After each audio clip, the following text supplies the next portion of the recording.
কক্সবাজার সমুদ্র সৈকতে ঘটে গেল এক হৃদয় বিদারক ঘটনা।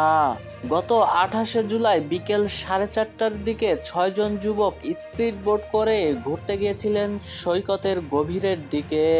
হঠাৎ করে বিশাল ঢেউয়ের তোড়ে সবাই পড়ে যান স্পিড বোট থেকে। ঢেউয়ের তীব্রতায় মুহূর্তেই তারা বিচ্ছিন্ন হয়ে পড়েন একে অন্যের কাছ থেকে। তাদের চিৎকার শুনে কাছের আরো 2টি স্পিড বোট দ্রুত এগিয়ে আসে, তবে ঢেউয়ের কারণে উদ্ধার করা বেশ কষ্টকর হয়ে পড়ে। তবুও শেষ পর্যন্ত 6জনকেই নিরাপদে তীরে ফিরিয়ে আনা হয়। ভিডিওতে দেখা গেছে লোকে আতঙ্কে দূর থেকে চিৎকার করছে, কিন্তু কেউই পানিতে নামেনি। উদ্ধার করছে কেবল স্পিড বোট চালকেরাই। এই ঘটনায় কোনো পুলিশ বা প্রশাসনের উপস্থিতি দেখা যায়নি, যা নিয়ে প্রশ্ন তুলছেন স্থানীয়রা।